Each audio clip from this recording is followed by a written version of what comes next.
नमस्कार, स्वागत है आप सभी का आपके अपने यूट्यूब चैनल पर। और आज जो है हमारे पास ये है कार्यपत्रक 41C, जो है हिंदी व्याकरण रस सिद्धांत से संबंधित यह तीसरा वीडियो है। इससे पहले 2 वीडियो आपके समक्ष आ चुकी है और उम्मीद है कि आप लोगों ने वो वीडियो देख ली होंगी। और जिन बच्चों ने वो वीडियो अभी तक नहीं देखी है वे उसे ज़रूर देख लें, क्योंकि यह वीडियो आपकी समझ में तभी आने वाला है जब आप उन दोनों को देख लें, पढ़ लें, समझ लें। ठीक है, तो इस उन दोनों वीडियो को ज़रूर देखें। और यदि आपको ये वीडियो पसंद आए तो इसे लाइक ज़रूर करें और अपने सभी दोस्तों के साथ शेयर करना बिल्कुल ना भूलें। तो चलिए शुरू करते हैं इस रस सिद्धांत 3 को। कि बच्चों, अब तक हमने जाना कि काव्य साहित्य को पढ़ने सुनने से उत्पन्न होने वाली आनंद की अनुभूति को ही रस कहा जाता है। रस के 4 अंग कौन से होते हैं? हमने पहले पिछली वाली वीडियो में भी पढ़ा था कि स्थायी भाव, विभाव, अनुभव और संचारी भाव, ये 4 अंग होते हैं रस के, महत्वपूर्ण है। और स्थायी भाव का क्या कौन से होते हैं? स्थायी भाव कौन से होते हैं? वे जो मन में स्थायी रूप से स्थापित रहते हैं। ठीक है। और आगे विभाव है।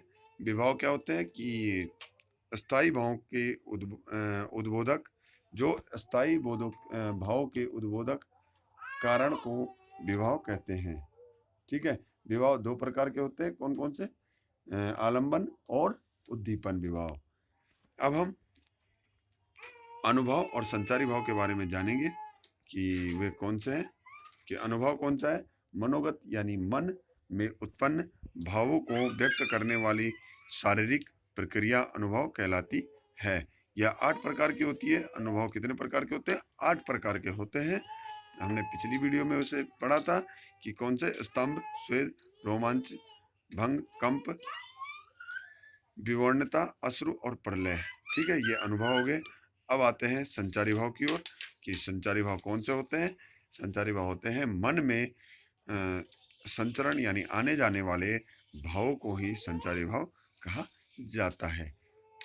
यह भाव अस्थायी भाव के साथ उत्पन्न होकर कुछ समय बाद समाप्त हो जाते हैं। यह भी मन में आते हैं और अस्थायी भाव के साथ आते हैं, लेकिन ये कुछ समय के बाद खत्म हो जाते हैं, समाप्त हो जाते हैं। अर्थात यह अस्थायी भाव मन में अस्थायी रूप से नहीं रहते।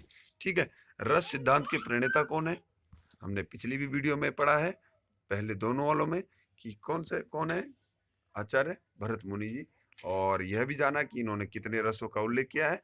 वह 9 रस। किंतु अब रसों की संख्या कितनी हो गई है वह हमने पिछली वीडियो में पढ़ चुके हैं। सभी रस हम पढ़ चुके हैं। उससे संबंधित जो स्थायी भाव है, स्थायी भावों को भी हम पढ़ चुके हैं वे, और इनके बारे में मैंने आपको बताया है पिछली वीडियो में। तो ये 11 होते हैं, पहले 9 थे, अब 11 हो गए। जैसे कि आप जान चुके हैं कि प्रत्येक रस का एक स्थायी भाव होता है, जिनकी सूची कार्यपत्रक संख्या 41B में दी जा चुकी है। आइए अब हम रस की पहचान करें। तो चलिए, रस कौन कौन से हैं उनकी पहचान नीचे कुछ पंक्तियां दी गई है, और इन पंक्तियों में हमने रसों की पहचान करनी है। किस पंक्ति में कौन सा रस है? पहला है प्रश्न कि जसोदा हरि पालने झुलावे, हरलावे, दुर्लावे, मल्हावे, जोई सोई कुछ गावे। ठीक है। कि जसोदा मैया अपने पुत्र को क्या क्या कर रही है? झुला रही है, हिला रही है, दुलार रही है। ठीक है। और कुछ सुना भी रही है। इसमें कौन सा रस है? तो इसमें आपको मैंने बताया, जब बच्चे से संबंधित हो, माँ से संबंधित हो, माँ अपने बच्चे को प्यार कर रही हो, तो वहां पर रस होगा कौन सा? वात्सल्य रस। तो इसका सही उत्तर होगा वात्सल्य रस। अगला देखिए, चमक उठी सन 57 में वह तलवार पुरानी थी, बुंदेले हर बोलो के मुंह हमने सुनी कहानी थी, खूब लड़ी मर्दानी वह तो झांसी वाली रानी थी। तो इसमें कौन सा है, कौन सा रस है इस पद में? मैंने आपको पहले बताया कि जिसमें वीरता से संबंधित बातें हो उसमें कौन सा रस होगा? वीर रस होगा। तो ये वीर रस है। और अगला देखते हैं प्रश्न नंबर 3 कि बोले बोले चितय परसु की ओरा रे सट सुने ही शोभाव न मोरा बालक बोधि बधो नहीं तोरी केवल मुनि जड़ जान ही मोही।